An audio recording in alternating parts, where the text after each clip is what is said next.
Well, the shills are out in full force for this one.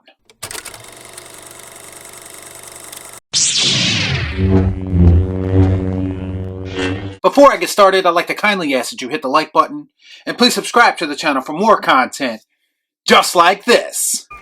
Do or do not. There is no try. I gotta be honest with you guys, with all the BS circling this show and all the phony reactions to it, we are only 3 episodes into this show and I already feel disconnected.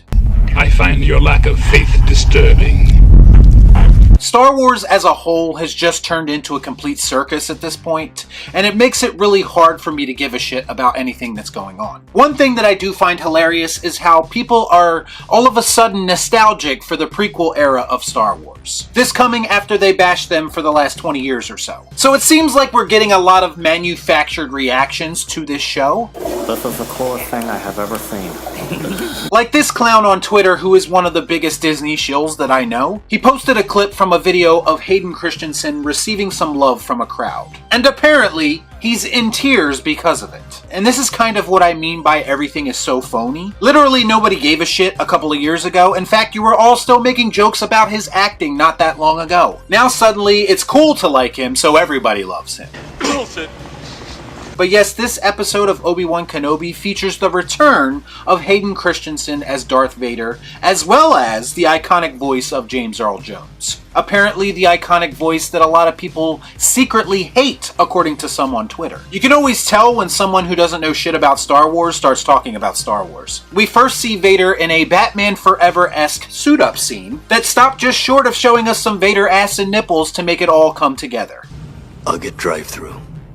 Next we see Vader in his castle on Mustafar, and he's telling Reva that she can become the Grand Inquisitor if she finds Obi-Wan for him. Then RBF proceeds to name-drop Vader to the other Inquisitors when she's trying to get probes sent out to find Obi-Wan. I'm not gonna lie to you, I'm kinda pulling for the Asian Inquisitor to get the job. One highlight of the show for me, if I had to pick one, was when Obi-Wan was explaining to Leia what exactly the Force is. And he describes it in this analogy of being in a dark room and turning the light on, and how you feel safe when you do that. I don't think I've ever heard it referenced that way, and I thought it was a very simple and effective comparison. Obviously so that a child would understand.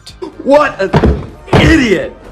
Oh, what a loser! So then Obi-Wan and Leia land on this mining planet, which is supposed to be a rendezvous point for them. But they do encounter a lot of Empire activity while they're there, including a handful of Stormtrooper interrogation scenes. I will say this, not only are Stormtroopers a shitty shot, in this show, they're pretty fucking stupid too. Obi-Wan didn't even need to use the Jedi mind trick on these Stormtroopers to convince them that him and Leia are actually farmers. Move along. Eventually, their cover story falls apart when Obi-Wan makes some mistakes, way to go dummy, and they eventually get stopped at this laser blockade in the middle of the desert, where Obi-Wan fights off some more Stormtroopers, and then he shoots the sensor to the blockade to power it down. Instead of just walking around it, I guess this looked cooler. Some motherfuckers are always trying to ice skate uphill. Next, they are confronted by yet another group of Stormtroopers, and this time they are saved by a super secret spy. It's revealed that this woman has been helping Jedi and Force-sensitive people escape from the Empire for some time now, through basically this makeshift underground railroad of sorts. I'm assuming they're showing us the early days of the rebellion here, and now that Leia's met this woman, at least she has someone to model herself after. Yes, Queen! And then we come to the big moment of the episode, the moment that everyone's been waiting for. A probe informed the Empire of Obi-Wan's whereabouts. And just like that, Vader, the Inquisitors, and a shitload of Stormtroopers show up in the exact spot that they need to be in to stop Obi-Wan from escaping the underground tunnel. Vader and Obi-Wan do sense each other, and Vader starts choking random people in the town and even snaps one of their necks. The confrontation between Vader and Obi-Wan is kind of delayed here because Obi-Wan keeps running away from him.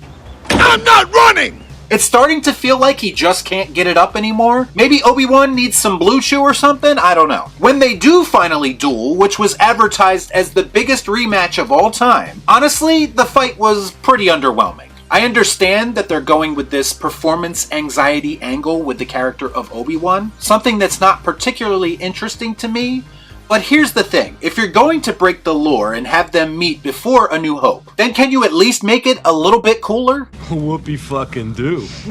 Hey, I'm impressed. It just wasn't, at least not in my opinion, but there are some people out there who did enjoy it a bit more. Like this person who called it peak Star Wars. I'm assuming that this person only started watching Star Wars a week ago, because that's the only way that they could say something like this. The confrontation ends with Obi-Wan being drugged through a fire, because Vader wants him to suffer in the same way that he did. He's taking the eye for an eye approach. Ow! My biscuits are burning! Fire in the hatch! Ow! Obi-Wan is eventually saved by Spy Lady again. She ends up making a bigger fire that basically comes in between Vader and Obi-Wan, and apparently all those powers that Vader was using prior to this moment drained him of all of his Force energy. He could have easily snatched the girl up or snatched Obi-Wan up over the fire and brought them right to him. But instead he chose to just stand there dramatically as Obi-Wan is drug away to safety. That makes sense. Oh, and Reva does find Leia as the episode comes to an end. Listen, it's always going to be awesome to see Darth Vader on screen, but at the same time, I couldn't help but feel underwhelmed by this particular appearance. I mean, this should be a big moment, and it really didn't feel that way. I mean, even in Disney Star Wars itself, Rogue One did his appearance much better. There's been a lot of talk about Reva's dialogue delivery, which is still awkward and out of place, by the way. But honestly, I noticed in this episode that Obi-Wan has some very similar missteps, so maybe it's not an acting thing and more of a writing thing.